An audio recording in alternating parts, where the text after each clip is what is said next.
नमस्कार दोस्तों, यूपी लेखपाल के लिए ये प्रैक्टिस सेट है। सिलेबस के अकॉर्डिंग जो भी टॉपिक दिए गए हैं उसी टॉपिक पर आधारित ये पूरा आपका प्रैक्टिस सेट रहने वाला है। चलिए क्लास को आरंभ करते हैं। पहला हमारा जो टॉपिक सिलेबस में दिया गया है वो भारत का इतिहास एवं भारतीय राष्ट्रीय आंदोलन है। तो यहाँ पर पहला क्वेश्चन देख लेते हैं। किताबुल हिंद का लेखक अल बुरूनी निम्नलिखित में से किसके साथ भारत आया था? राइट आंसर हो जाएगा ऑप्शन ए, महमूद गजनी के साथ में ये भारत आया था। नेक्स्ट पर्सन, निम्नलिखित में से किसने बंगाल में सरकार की द्वैध शासन प्रणाली समाप्त की थी?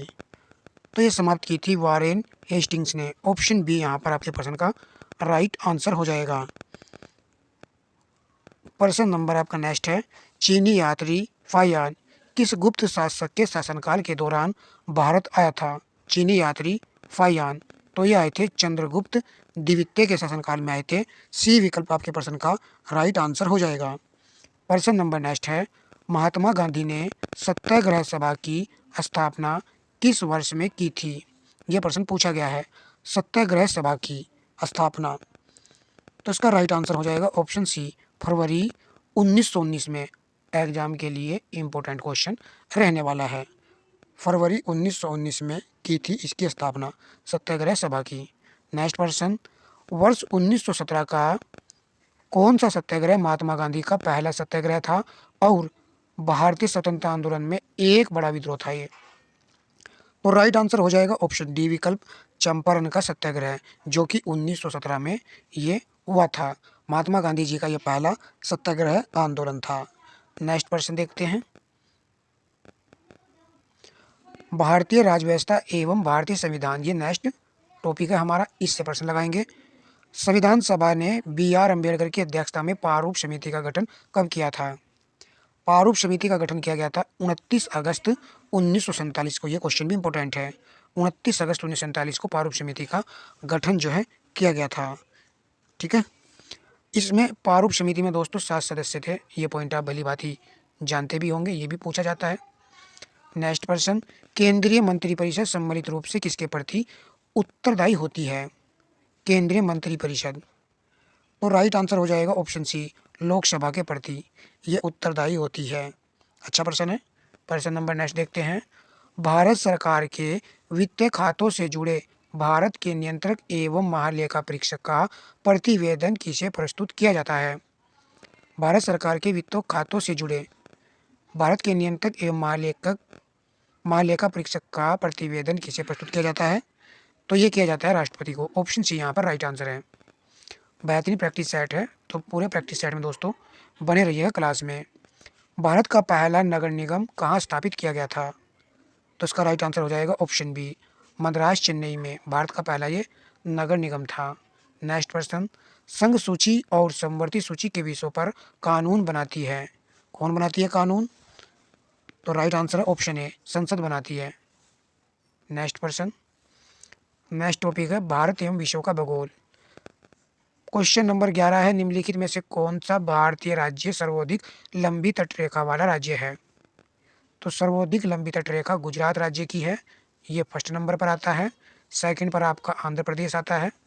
ये चीज़ आपको याद रखनी है तटरेखा के मामले में। प्रश्न नंबर आपका जाता है 12। भारत में स्मार्ट सिटी मिशन कब शुरू किया गया था? तो इसका राइट आंसर होगा ऑप्शन ए, वर्ष 2015 में। क्षेत्रफल की दृष्टि से भारत का सबसे छोटा राज्य कौन सा है? तो वेरी इजी है, ऑप्शन ए राइट आंसर होगा गोवा। भारत का जो है ये सबसे छोटा राज्य है क्षेत्रफल की दृष्टि से। नेक्स्ट प्रश्न, वर्ष 2011 की नगरीय जनसंख्या के अनुसार किस राज्य में नगरीय जनसंख्या की प्रतिशतता न्यूनतम है, न्यूनतम थी 2011 की जनगणना के अनुसार? तो राइट आंसर हो जाएगा हिमाचल प्रदेश। हिमाचल प्रदेश इसका राइट आंसर है। ठीक है, नेक्स्ट प्रश्न पर आते हैं। कौन सी रेखा भारत से होकर गुजरती है? तो कर्क रेखा दोस्तों भारत से होकर गुजरती है। ऑप्शन ए राइट आंसर है। कर्क रेखा भारत के जो है कितने राज्यों से होकर गुजरती है? 8 राज्यों से ये होकर के गुजरती है। कभी कभी इन राज्यों का पूछ लेता है नाम भी, तीन ऑप्शन दे देगा, एक अदर दे देगा। तो ये राजस्थान, गुजरात, मध्य प्रदेश, छत्तीसगढ़, झारखंड, पश्चिम बंगाल, त्रिपुरा एवं मिजोरम से होकर गुजरती है। ये आपके याद रहना चाहिए पॉइंट। भारतीय अर्थव्यवस्था एवं सामाजिक विकास। 1960 के दशक में भारत में भूमि सुधार के लिए निम्नलिखित में से कौन सा कारण जिम्मेदार नहीं था? नहीं पर ध्यान देना है, जिम्मेदार नहीं था। जमींदारी व्यवस्था की विफलता, तो ये जिम्मेदार था। जिम्मेदार नहीं, ये पूछा गया है। कृषि क्षेत्र की उच्च उत्पादकता, ये नहीं होगा। तो ऑप्शन बी यहाँ पर आपके प्रश्न का राइट आंसर रहेगा। प्रश्न नंबर नेक्स्ट है, नीति आयोग की शासी परिषद में कौन शामिल होते हैं? तो नीति आयोग की शासी परिषद में कौन शामिल होते हैं? भारत के प्रधानमंत्री, सभी मुख्यमंत्री और उपराज्यपाल। तो यहाँ पर राइट आंसर हो जाएगा 17 का ऑप्शन बी विकल्प, जो कि बिल्कुल सही आंसर है। नेक्स्ट प्रश्न, उत्पादन के तीन स्तंभ क्या हैं? उत्पादन के तीन स्तंभ, भूमि, श्रम, पूंजी। तो ऑप्शन डी यहाँ पर राइट आंसर होगा। प्रश्न नंबर नेक्स्ट है, अवमूल्यन का अर्थ क्या है? अवमूल्यन का क्या अर्थ होता है? अवमूल्यन का मतलब होता है घटना या कम। तो देख लीजिए कहाँ पर है, पहले ऑप्शन में नहीं लिखा हुआ है, दूसरे में नहीं लिखा हुआ है, और यहाँ पर कम लिखा हुआ है, तो ऑप्शन सी राइट आंसर हो जाएगा। अन्य देशों की मुद्रा की तुलना में घरेलू मुद्रा का मान कम करना ही अवमूल्यन का अर्थ होता है। तो सी राइट आंसर है। प्रश्न नंबर आपका नेक्स्ट है, सतत विकास के लिए वैश्विक साझेदारी को कार्यान्वित करने साधनों को मजबूत करें और पुनर्जीवित करें, यह कौन से एसडीजी लक्ष्य है? एसडीजी का लक्ष्य है। तो राइट आंसर होगा ऑप्शन डी, एसडीजी 17 का ये लक्ष्य है। याद रखना है, वेरी इंपॉर्टेंट क्वेश्चन है ये, अच्छा क्वेश्चन है, पेपर में आपको मिल सकता है। नेक्स्ट क्वेश्चन पर आते हैं, ग्राम समाज एवं विकास, लेटेस्ट क्वेश्चन है ये।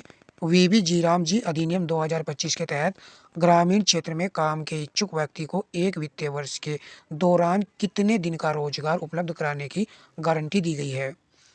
तो पहले 100 दिन था, अब दोस्तों 125 दिन की गारंटी दी गई है इस अधिनियम के तहत। अधिनियम को ध्यान से देखना है, वीबी जी राम जी अधिनियम 2025, क्योंकि इसका नाम जो है चेंज कर दिया गया है। प्रश्न नंबर 22 है, भारत में ग्रामीण विकास की आधारशिला कौन सा क्षेत्र बनाता है? विनिर्माण, कृषि, आईटी क्षेत्र, पर्यटन। तो राइट आंसर होगा कृषि। ग्रामीण विकास की आधारशिला कह रहा है तो कृषि ही दोस्तों ग्रामीण विकास की आधारशिला है, जड़ है। प्रश्न नंबर आपका 23 है, भारतीय खाद्य निगम की स्थापना किस वर्ष की गई थी? 1964, 1965, 1970, 1985। तो इसकी स्थापना की गई थी वर्ष 1965 ईस्वी में। बी विकल्प यहाँ पर आपके प्रश्न का बिल्कुल करेक्ट आंसर हो जाएगा। नेक्स्ट प्रश्न पर आते हैं, प्रधानमंत्री किसान सम्मान निधि से संबंधित मोबाइल ऐप है, उस मोबाइल ऐप का नाम आपको बताना है। क्या पीएम किसान है, या फिर बी ऑप्शन है, या फिर सी है, या डी है? तो राइट आंसर ऑप्शन ए ही है, पीएम किसान है इस मोबाइल ऐप का नाम। नेक्स्ट पर आते हैं, उत्तर प्रदेश में भू अभिलेखों के रख रखाव का उत्तरदायित्व किसे सौंपा जाता है? भू अभिलेखों का उत्तरदायित्व किसको सौंपा जाता है? आप सभी जानते हो, गांव में जो है कौन होते हैं? पटवारी। पटवारी के ही देख रेख में भू लेखकों को रखा जाता है, यही इसका रख रखाव करते हैं। अब आ जाते हैं दोस्तों, राष्ट्रीय और अंतर्राष्ट्रीय महत्व की समसामयिक घटनाएं। भारत का कौन सा प्रमुख त्यौहार आधिकारिक रूप से यूनेस्को की अमूर्त सांस्कृतिक धरोहर की सूची में शामिल किया गया है? मोस्ट इंपोर्टेंट क्वेश्चन है करंट अफेयर का ये। तो इसमें शामिल किया गया है दीपावली को। ऑप्शन बी यहाँ पर राइट आंसर है। प्रश्न नंबर नेक्स्ट है, उत्तर प्रदेश के लखनऊ में जिस स्थान पर भारत रत्न अटल बिहारी वाजपेयी, डॉक्टर श्यामा प्रसाद मुखर्जी, पंडित दीनदयाल उपाध्याय की विशाल कांस्य प्रतिमा बनी है, वह उस स्थान का नाम क्या है? कहाँ पर ये बनी है? तो उस स्थान का नाम है राष्ट्रीय प्रेरणा स्थल। इसका उद्घाटन भी प्रधानमंत्री मोदी ने ही किया था। ये जो प्रतिमाएं बनी है, किसकी बनी है? कांस्य की बनी है, ये क्वेश्चन भी बन सकता है। और राष्ट्रीय प्रेरणा स्थल ये यहाँ पर है, स्थान का नाम है, ठीक है। नेक्स्ट प्रश्न पर आते हैं, भारत सरकार ने राजभवन और राजनिवास का नाम बदलकर लोक भवन, लोक निवास कर दिया है। प्रश्न इतना भी पूछा जा सकता है कि राजभवन का नाम बदलकर क्या रखा गया है? तो लोक भवन इसका कर दिया गया है। ऐसे ही राजनिवास, राज के आगे लोक लगा दिया गया है। प्रधानमंत्री कार्यालय का नाम क्या है? अब प्रधानमंत्री कार्यालय का नया नाम क्या है? तो ये नया नाम है सेवा तीर्थ। ऑप्शन ए यहाँ पर राइट आंसर है। वेरी इंपॉर्टेंट क्वेश्चन है, इस क्वेश्चन में 3 फैक्ट थे। एक ही क्वेश्चन में। नेक्स्ट पर्सन, हिंदी सिनेमा के प्रसिद्ध कलाकार धर्मेंद्र का 89 वर्ष की आयु में निधन हो गया। उन्हें भारतीय सिनेमा में किस नाम से जाना जाता था? तो राइट आंसर हो जाएगा option A, he man of Bollywood के नाम से इनको जाना जाता था। तो 89 वर्ष की उम्र में इनका निधन हो गया है। वर्ष 2030 के कॉमनवेल्थ गेम्स की मेजबानी भारत के किस शहर को मिली है? मोस्ट इंपोर्टेंट क्वेश्चन है, क्योंकि यह क्वेश्चन 2030 के ऊपर बना हुआ है। तो इसका राइट आंसर हो जाएगा अहमदाबाद। अहमदाबाद शहर को मिली हुई है। कॉमनवेल्थ गेम की मेजबानी कौन करेगा? भारत देश करेगा, 2030 में करेगा। ठीक है, अब आते हैं विज्ञान एवं प्रौद्योगिकी के क्वेश्चन पर। घर्षण संपर्क में आने वाले दो पृष्ठों के बीच के कारण होता है, यदि स्थल फिल करना है, क्या रीजन होता है?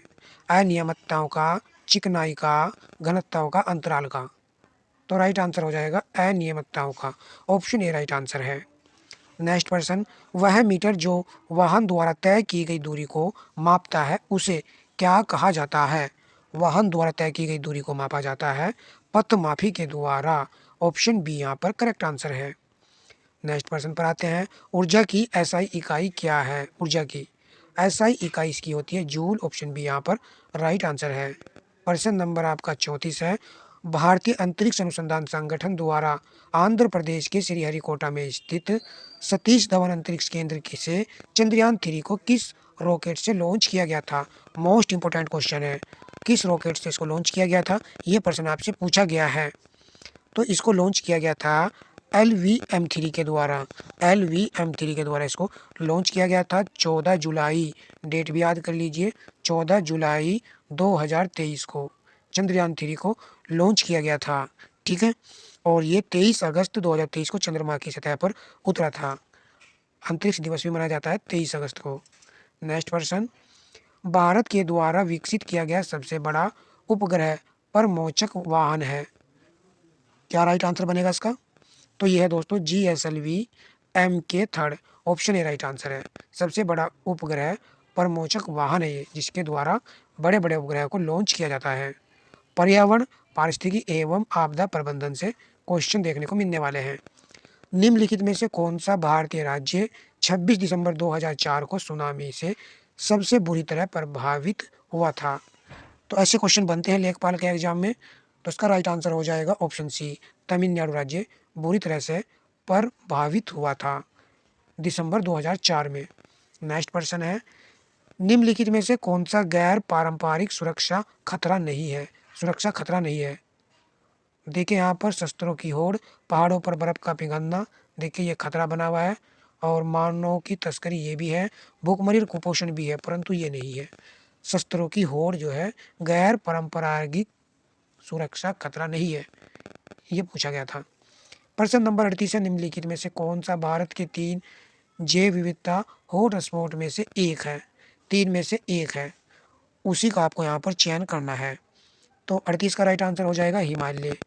हिमालय आपका हॉटस्पॉट है, पश्चिमी घाट है और भारत वर्मा या इंडो वर्मा क्षेत्र, ये 3 क्षेत्र ऐसे हैं जो कि हॉटस्पॉट की श्रेणी में आते हैं। प्रश्न नंबर आपका 39 है, पारिस्थितिकी तंत्र एवं प्राकृतिक अधिवासों का संरक्षण तथा उनके प्राकृतिक वातावरणों में प्रजातियों की जीवन क्षम जनसंख्या का रखरखाव एवं प्रति प्राप्ति के लिए प्रयुक्त पद है। ये भी इंपॉर्टेंट क्वेश्चन है, एक बार दोबारा फिर ध्यान से देख लीजिएगा। तो इसका राइट आंसर हो जाएगा ऑप्शन सी, अपस्थानीय संरक्षण है। ठीक है, अपस्थानीय संरक्षण इसका राइट आंसर हो जाएगा। चलिए प्रश्न नंबर देखते हैं नेक्स्ट। भूमिगत जल को दूषित करने वाला अजैविक प्रदूषक है। भूमिगत जल को दूषित करने वाला, तो भूमिगत जल को जो दूषित करता है वो आर्सेनिक करता है। ऑप्शन सी यहाँ पर राइट आंसर है। सीसा और पारा भी जो है भूमिगत जल को प्रदूषित करते हैं। प्रश्न नंबर आपका 41 है, पर्यावरण का मुख्य घटक नहीं है, नहीं है पूछा गया है। जैविक, अजैविक, ऊर्जा, ये तीनों तो है परंतु काल्पनिक नहीं है। ऑप्शन सी यहाँ पर राइट आंसर है। ठीक है, 3 घटक होते हैं इसके, और जिसमें जैविक, अजैविक और ऊर्जा होता है, यही मुख्य घटक माने जाते हैं पर्यावरण के। प्रश्न नंबर आपका 42 है, खाद्य श्रृंखला का पहला स्तर क्या होता है? उसका चुनाव करना है। जैसे कि यहाँ पर दिया गया उपभोक्ता, उत्पादक, अपघटक, परभक्षी। तो पहला स्तर जो होता है वो उत्पादक का होता है। बी विकल्प यहाँ पर राइट आंसर है। नेक्स्ट प्रश्न, पर्यावरण शब्द किस भाषा के शब्द से बना है? पर्यावरण शब्द किस भाषा के शब्द से बना है? तो याद कर लीजिएगा, फ्रेंच। इंपॉर्टेंट रहेगा एग्जाम के लिए, फ्रेंच। प्रश्न नंबर 44 है, ऐसे प्रदूषक जो अपने मूल स्वरूप में ही पर्यावरण में उपस्थित रहकर प्रदूषण फैलाते हैं क्या कहलाते हैं? प्राथमिक प्रदूषक, द्वितीयक प्रदूषक। बताइए क्या आंसर होगा इन दोनों में से ही आपको आंसर देखने को मिलने वाला है। तो राइट आंसर हो जाएगा ऑप्शन ए, प्राथमिक प्रदूषक। प्रश्न नंबर नेक्स्ट है, राष्ट्रीय वायु गुणवत्ता सूचकांक में निम्नलिखित में से या निम्न में से कौन सा प्रदूषक शामिल नहीं है? दोस्तों सेशन आपको जरूर पसंद आया होगा, क्वेश्चन भी अच्छे थे। ये प्रैक्टिस सेट में हमने जो है दोस्तों 45 क्वेश्चन ही लिए हैं। इसका नेक्स्ट पार्ट आपके रिस्पॉन्स पर उपलब्ध करा दिया जाएगा। यदि वीडियो अच्छी लगी तो वीडियो को लाइक भी कीजिएगा, शेयर भी कीजिएगा। लास्ट क्वेश्चन है 45वां, इसका राइट आंसर होगा ऑक्सीजन, जो कि प्रदूषक में शामिल नहीं है। राष्ट्रीय वायु गुणवत्ता सूचकांक के प्रदूषक में ये शामिल नहीं है, जबकि ये तीनों शामिल होते हैं। ठीक है, तो बने रहिएगा चैनल पर दोस्तों। चैनल को सब्सक्राइब भी आप कर सकते हो। इसी तरह के लेखपाल के प्रैक्टिस सेट हम आगे आपके लिए चलाते रहेंगे यदि रिस्पॉन्स अच्छा रहा। धन्यवाद दोस्तों।